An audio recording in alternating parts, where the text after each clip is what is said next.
Ladies and gentlemen, boys and girls, welcome back to another video. So, let's catch up. It is an absolute gorgeous day in Florida, 76 degrees, blue skies, no complaints. It is gorgeous. If you're freezing cold somewhere else, sorry about that. So a lot of developments have happened with the car. I'm gonna bring you up to speed in just a minute, but the big news is that I finally got the engine in the car, and check that footage out and we'll be back to go over the rest of what's been done. Okay, so what you can see here is the car jacked up pretty damn high, and I've got the engine over here. I'm trying to see if I can get the front end of this car high enough to actually roll this motor from underneath. We are not that far off. So you can see we're not that far off. We don't have much more to go. The jack stands might be at their highest. The only problem I really have is I have this very scary piece of shit jack. And I'm gonna be honest with you, I don't suggest this at all. But I don't have an engine lift, and well, it's about ready to get this thing in. So just seeing how close I can get it, seeing if I can get the front end up just a hair more, see if I can push it, get this thing in from underneath. I may actually go and drop the bottom to see if it, you know, pokes the front up a little bit more, which it probably should. So I'm probably gonna attempt that next.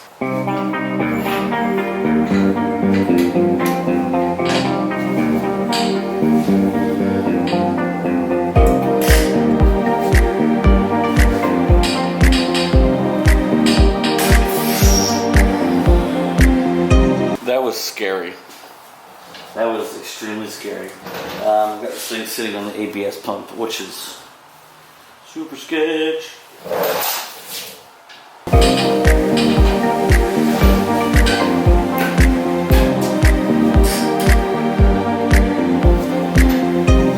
Bro, this is scary. I don't know what I'm thinking. Let me see if I can get the jacks up a little higher.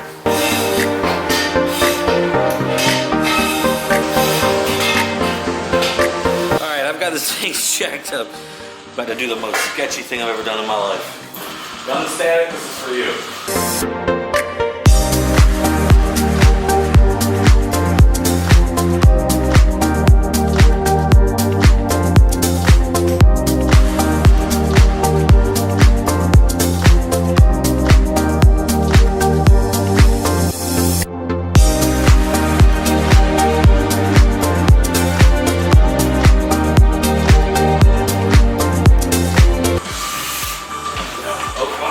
Goodbye, blue valve cover.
Well, we made it. We got it in there, and I'm sure you could tell.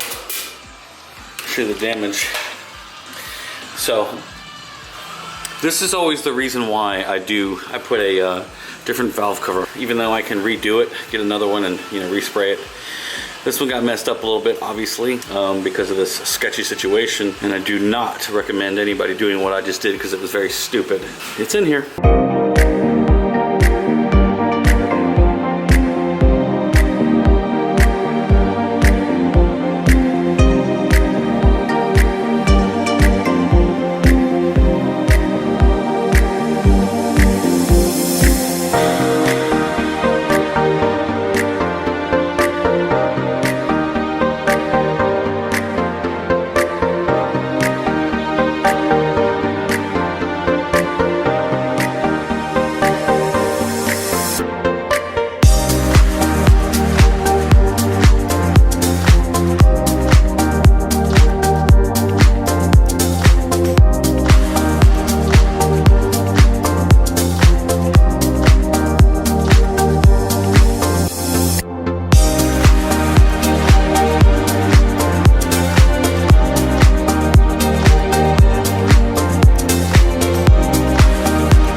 she is in officially.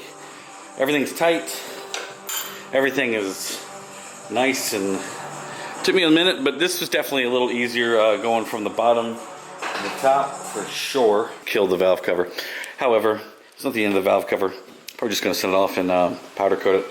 I do have the red one. Probably going to rock the red one for now because, of course, it quote-unquote matches. So pretty much now we're waiting on axles from Hossport and a harness from Wireworks. I've got a radiator and everything that I'm going to start putting in here from Hybrid Racing. Wow, this has been a long time coming. Big thanks to Hybrid Racing, Hossport, MPC, JB Tuned, HPT Autosport, Wireworks. Thank you so much, and everybody that has sent me some stuff and helped out.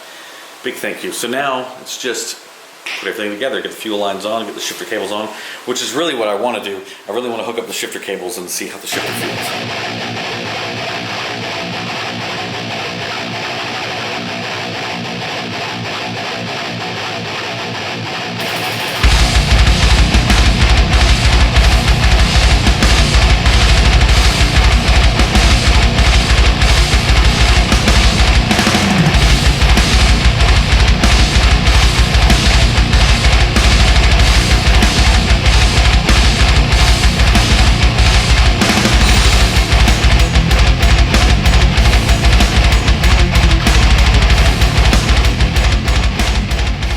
Okay, so we're back here in the garage looking at the car, and we have made some major changes. Obviously, you just saw the engine get put in, but what I may have brushed over, I can't remember, I made this long, drawn-out, stupid explanation about the brake lines. I was lucky enough to have a follower on Instagram hit me up about some brake lines, some RS brake lines. If you don't know anything about an RS Integra, the RS Integras did not come with ABS. They come with a 40/40 proportioning valve and the lines. So I was lucky enough to have Mr. Midori hit me up and offer me these RS brake lines at a super banging deal. I couldn't pass it up because it mounts on the firewall, it's nice and clean, and it's OEM factory style. So I've got all of that installed back here. Gorgeous, beautiful, fits perfectly. As you can tell, also, I've got a whole lot more installed here. We've got the Hybrid Racing fuel rail on with the JB Tuned fuel lines. Now, the thing that's interesting about the JB Tuned fuel lines is that this is an off-the-shelf kit. This is not a special kit. You can purchase this kit directly from JB Tuned. But the way I actually have it ran, I have the Hybrid Racing fuel pressure regulator mounted on the firewall with the proportioning valve. And that's because if you notice here, there's another line coming from the tank. Now this car used to have a pretty heavily modified swap in it, so they had a full fuel system coming from the tank all the way forward. So this was my feed line. Try to pull it out so you can see it. I had to order one special fitting right here to make this work, which is a -8 to -6 male to male. That's all I needed. I am not using the fuel filter or the second feed line that comes with the kit because I don't need to. It just follows right up to the fuel rail, and then it comes back around, hits the fuel pressure regulator, and then of course out the bottom. So I've got the Hybrid Racing shifter cables installed. So I've also got the Hybrid Racing intake installed. Super easy setup. What's really great about this is that it flips around one way or the other depending on which manifold and throttle body that you have. And then it comes down here, and it has a bracket and filter, so it mounts perfectly. Good to go on that.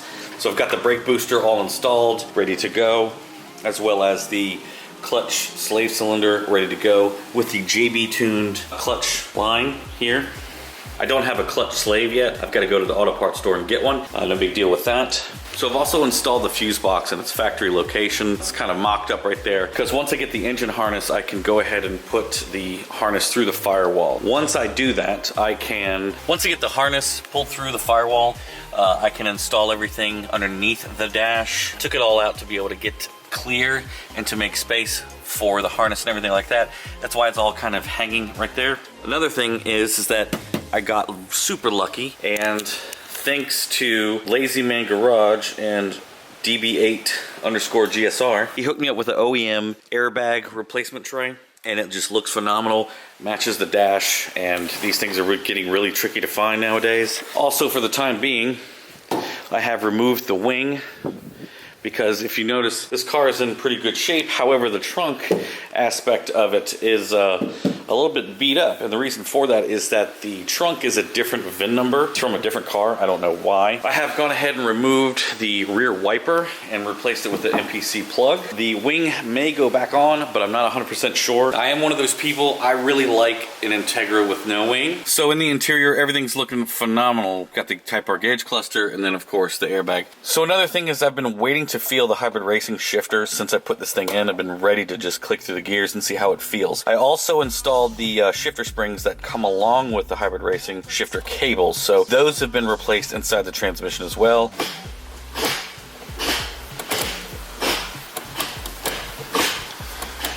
Feels absolutely phenomenal, effortless. Feels super notchy.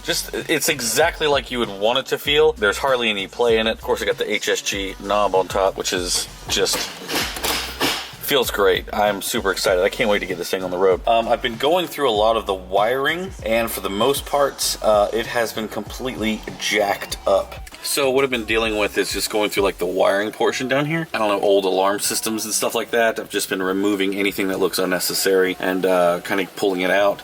And, you know, there's no need for a cruise control box anymore. Now, one of the other things has been tucking the wires on this side. So when doing a wire tuck on this side, especially with a K series, there's going to be two plugs side by side underneath the footwell right near the clutch pedal. It's going to be 1 and 1. So the gray one you can fully remove, and if you notice the other end of it, it'll look familiar. It's the two plugs that sit up here in the corner. But because of the Wireworks K-swap harness, we don't need that anymore. What I've also done is pulled this out, and you'll notice there are 4 wires that go to the windshield wipers. I'm not one of those guys that deletes the windshield wipers, so I'm going to be retaining the windshield wipers, and then there's all the rest of the wires. But one of the cool things that I did was I ejected all of these wires one by one, sent them through the hole this way, and then reconnected them into the plug. So now that I've done that, I've got all the wires zip tied nice and tight up against here. Now this is a JDM front, so the headlight wiring is a little bit different, and it was kind of boo-booed. So I'm still trying to take care of it as of right now. But for the most part, I can shove this back through, go plug that up, make this look all nice, neat, and clean when I'm done. Clearly we got everything on: the headlights, the front bumper, hood, fenders, grill. Everything's kind of mocked up. I still got to do some adjusting with the fitment on everything. Still working on the harness, just trying to fit this damn grommet back into place. No big deal. I do have the headlight harness tucked underneath here. I don't know if you can see that. Just getting this thing put together, man. It's definitely got some steps still to go. I like to at least throw things together so I'm not like surprised by something at the last minute. So far, all the headlights work. Let's take a look at that. So I'm trying to do a test run of things to make sure everything's all good. Running lights on, and it has the fog lights on and the city lights. I like it like that. Headlights, both headlights are on. City lights are on. We have one bright.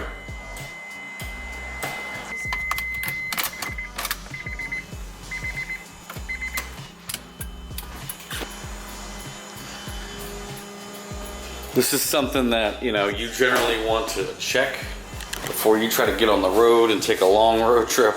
So if you've been following the channel, the idea has been to take this car to Import Alliance Atlanta to have it done by then. I'm really hoping I can get all the parts here and ready to go for Import Alliance Atlanta. That is the plan. That's why I'm kind of doing a dry run. You know, major issues with the headlights or anything like that, or the blinkers. If there's an issue, I can take care of it now, you know, at least have some time, because we have about 3.5 weeks before the meet. Planning on taking a long trip there and back. Obviously, it's easy. 8 hours. So really, hopefully, we're gonna make it out to the Import Alliance Atlanta. That's the plan, and hopefully we can make it.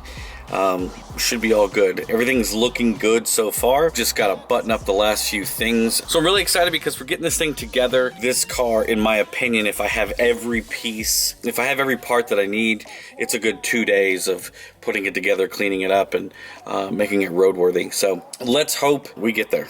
If you made it this far in the video, I would just want to say thank you. Thank you very much. And to anybody that has supported the channel for a while, thank you very much. And if you're actually seeing this video, thank you very much. There's been some things that have been going on with the channel, and I'm going to try to address them and make a lot of changes coming up soon for the positive, for the better. At least that's the plan. So any direction at this point, it's got to be better than the way things have been going, because the uploads have been sporadic and kind of all over the place, and that is due to just a lot of circumstances that have been going on. But hopefully, with everything that's been going on, it's going to be a positive change. So be looking out for that video. Should be up tomorrow as well. Thank you so much for watching. I'll see you in the next one. Peace out.